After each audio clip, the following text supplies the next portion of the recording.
My name's Luke Phillips. I go to Fort Fry High School. I'm in the 9th grade, and I chose economics and price control, rental control, and minimum wage.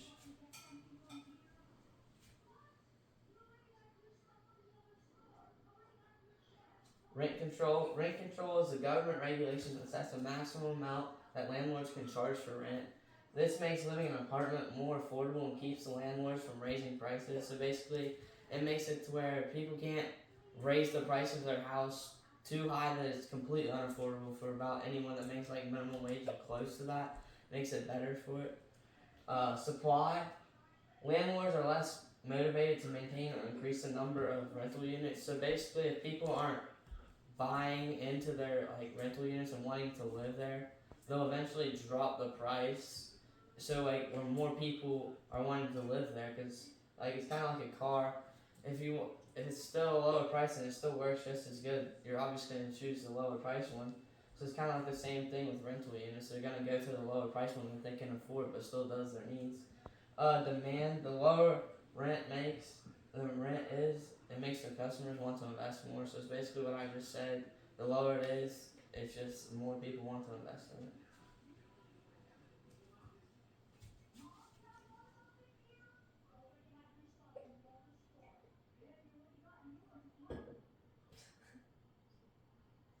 Minimum wage.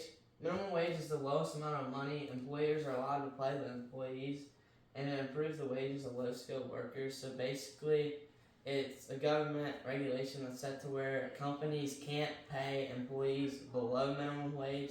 So basically, it's making it to where they can still afford their lifestyle. So if they pay a certain amount, and if the companies like pay them too much or like too much above minimum wage, it makes it to where their company will have to raise the price of food and they'll eventually just go out of business because no one wants to pay for it.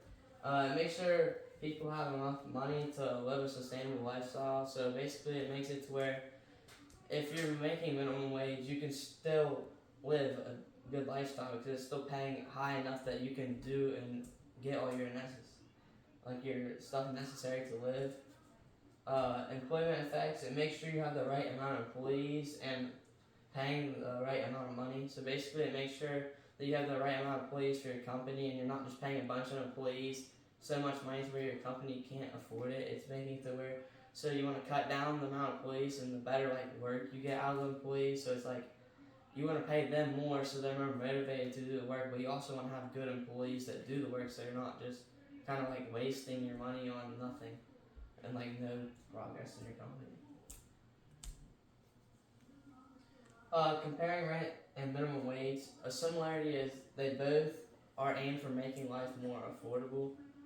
So like it makes it to where the average person can still like live with both. The difference is rent control is aimed for housing, while minimum wage is aimed at low skilled workers. So basically, it's for like I said, hotels or like kind of like apartments or stuff. So it makes it to where people are able to still live in there if you like can't afford a big house or something. It makes it to where they can't charge you a ridiculous amount, and it makes it to where some people still can have homes. While minimum wage is aimed at low skilled workers, so like it's for jobs like kind of like fast food because it like doesn't take a degree, it doesn't take very hard like working skills. So basically, like it doesn't take a college to go there, and it's easier for like workers who are just starting out to get like a job, and it's not very like you don't have to be very skilled to do the work. Case studies and policy implications. There was a study in Seattle that some people saw minimum wage increase to $15, but with the wage increase, most people lost employment due to wage changes.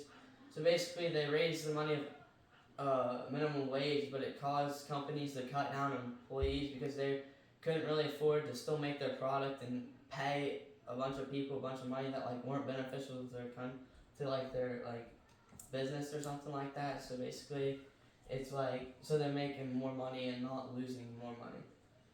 There was a research in the UK on minimum wage, and it saw a positive impact without seeing a decrease in employment.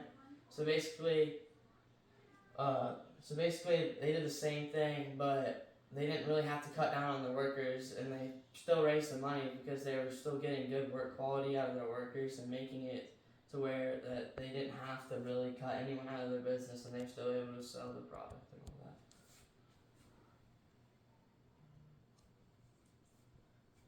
This is my conclusion. Minimum wage and rent controls are two government regulations that ensure people are able to afford basic necessities to live. Rent control is aimed towards ensuring that people are able to afford housing, so basically like apartments and stuff like I said before. Minimum wage makes sure that employees are making enough money to afford necessities such as housing and food, so basically making sure that they have somewhere to sleep and like just a place to live and like where they can just be safe and sheltered.